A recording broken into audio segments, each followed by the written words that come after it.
Imagine a world without iPhones, iPads, or MacBooks, a world where technology wasn't beautifully designed, intuitive, or accessible.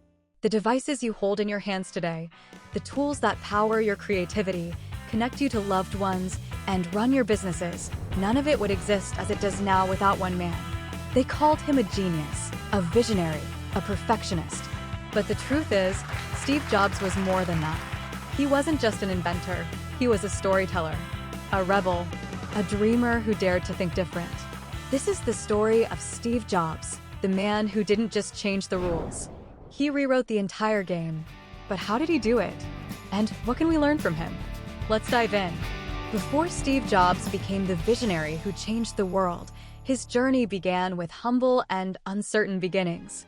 Born in San Francisco in 1955, Steve Paul Jobs was the son of Joe N. Stiebel, a young graduate student, and Abdul Fattah Jandali, a Syrian political science professor.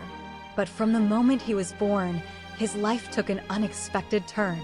Due to societal pressures and financial constraints, Joanne made the heart-wrenching decision to give Steve up for adoption. It was a choice that would alter the course of history. He was adopted by Paul and Clara Jobs, a working-class couple in Mountain View, California, a place that would later become the heart of Silicon Valley. Paul was a machinist, a man who worked with his hands, and Clara was an accountant, structured, precise, and patient. From them, Jobs absorbed two essential skills. From Paul, he learned how to take things apart and rebuild them, sparking an early fascination with electronics. From Clara, he developed a love for reading, a hunger for knowledge that would stay with him for life. But Steve Jobs wasn't a typical child. He was curious, intelligent, and rebellious. He questioned everything, often testing the patience of his teachers. He wasn't just defiant. He wanted to understand the world on his own terms. Traditional schooling bored him, but when something inspired him, he became unstoppable. And then, in high school, he met the person who would change his life forever, Steve Wozniak. Steve Wozniak was the opposite of Jobs, a shy, brilliant engineer who loved technology for the pure joy of invention. But what made their friendship legendary was that they saw the world differently, but together, they could change it. They bonded over pranks and tech experiments, pushing boundaries just to see if they could. One of their first projects? The Blue Box, a device that let people make free long-distance calls. Jobs later said, "If it weren't for the Blue Box, there wouldn't have been an Apple. It showed us we could take on the world." This was their first taste of what was possible, hacking reality to create something new. After high school, in 1972, Jobs enrolled at Reed College in Oregon. But formal education wasn't for him. After just 6 months, he dropped out, not because he wasn't smart enough, but because he wasn't interested in the structure of school. But here's the twist. He didn't leave Reed completely. He stayed for another year, sleeping on friends' dorm floors, returning glass Coke bottles for food money, and sneaking into classes he wasn't enrolled in, learning for the sake of learning. One of those classes? Calligraphy. At the time, it seemed pointless. But years later, it would influence the elegant typography and design of the first Macintosh computer, a decision that would set Apple apart from every other tech company. Steve Jobs' early life wasn't just about where he came from, it was about how he saw the world differently. Every moment, every experience, every failure, and every risk, it was all shaping him into the visionary who would one day revolutionize technology forever. And this was just the beginning. Jobs spent the next few years exploring spiritualism, Eastern philosophy, and countercultural ideas. He even traveled to India in search of enlightenment, a journey that profoundly shaped his perspective on simplicity, intuition, and human connection. What he learned in India wasn't just spiritual, it would later define Apple's philosophy. His time there taught him that technology, like great design, should be simple, intuitive, and enhance the human experience. These lessons stayed with him as he embarked on the journey, lead to the garage that would soon change everything. In 1976, at just 21 years old, Jobs and Wozniak co-founded Apple Computer in Jobs' family garage. Two Steves, one a visionary, the other a technical genius, set out to change the world. With just $1,350 in capital, they built their first product, the Apple I. At first, it was just a circuit board for hobbyists, functional but not groundbreaking. But Jobs saw something bigger. He didn't just want to build another gadget for tech enthusiasts. He wanted to create a revolution. With no money, no factory, and just a prototype in hand, Jobs had one shot. If he could convince Paul Terrell, owner of the Byte shop, Apple would get its first real chance. If not, the dream might end before it even began. The year was 1976, and Jobs, armed with the Apple I, walked into the Byte shop. Terrell was skeptical. Why would anyone buy a circuit board that required assembly? But Steve Jobs wasn't just selling a product, he was selling the future. With his signature charisma and infectious passion, he painted a vision of how the Apple I could transform personal computing, turning it from a hobby into a mainstream revolution. Terrell, impressed but cautious, agreed to purchase 50 units for $500 each, a $25,000 deal that could put Apple on the map. But there was a catch: the computers had to be fully assembled, not just circuit boards. And here's the twist: Jobs had nothing. No factory, no employees, not even the parts to build the computers. But where others saw an impossible challenge, Jobs saw an opportunity. He convinced a local parts supplier to give him components on credit, promising payment once the units were delivered. This was classic Steve Jobs, turning doubt into belief with sheer confidence and vision. Over the next few weeks, Jobs, Wozniak, and a small team worked tirelessly in the garage to assemble the computers by hand. The scene was chaotic but electric, a tiny operation with big ambitions. Against all odds, Jobs delivered. The Byte shop order wasn't just Apple's first big sale, it was proof that Jobs' belief was right. Selling ideas was just as important as building great products.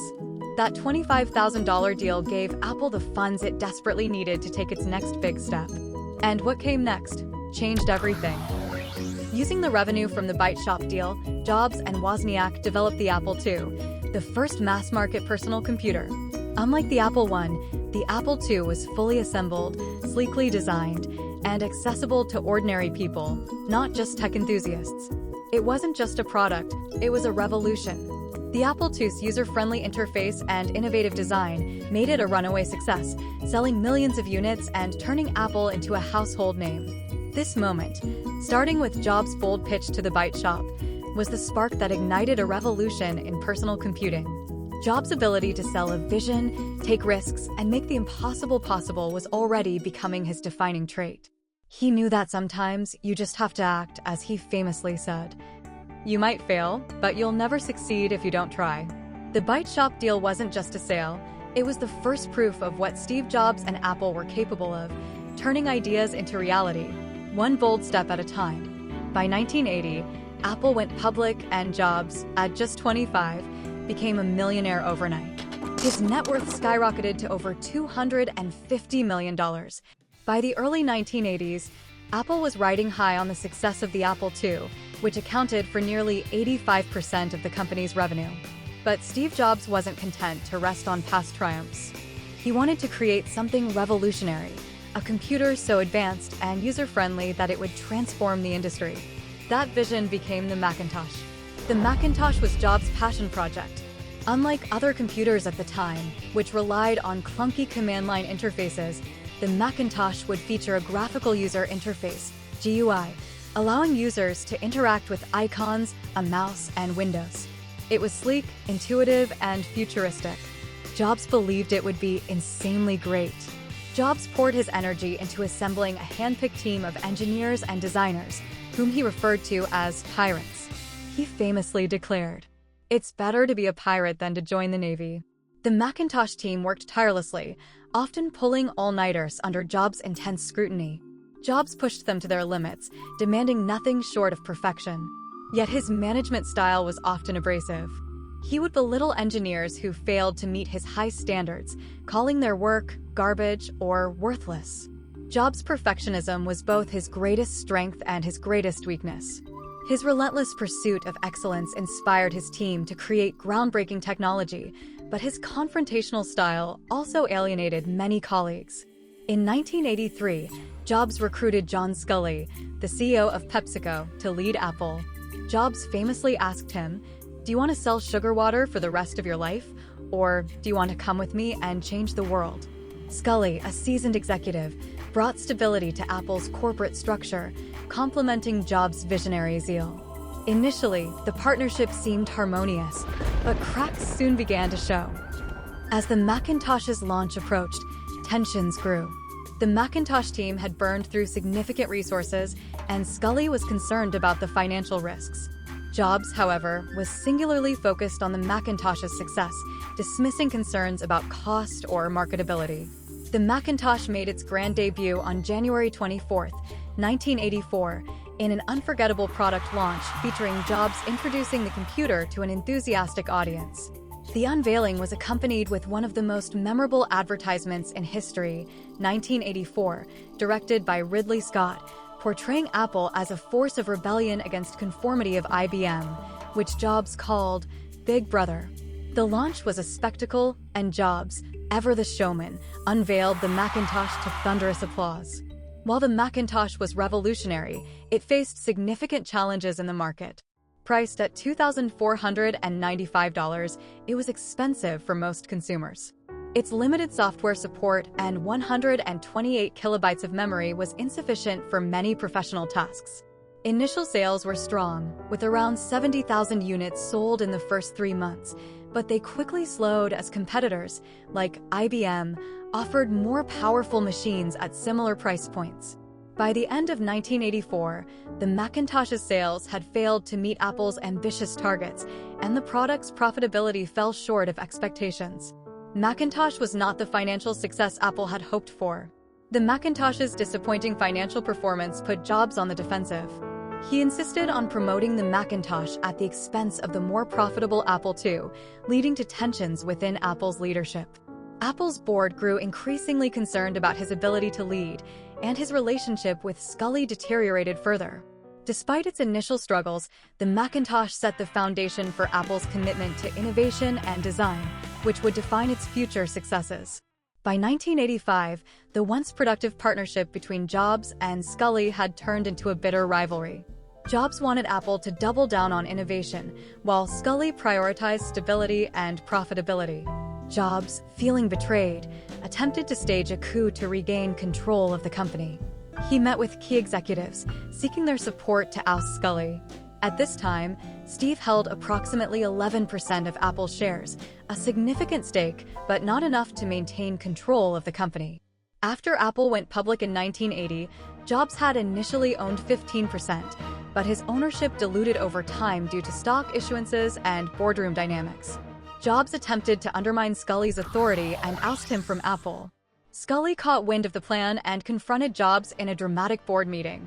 At the time, key shareholders included venture capitalists like Mike Markula, who was an early investor and owned a substantial portion of Apple, and institutional investors who collectively held more voting power than Jobs. Despite being Apple's co-founder, Jobs' reduced ownership and limited voting influence left him vulnerable to the board of directors, which was led by CEO John Scully.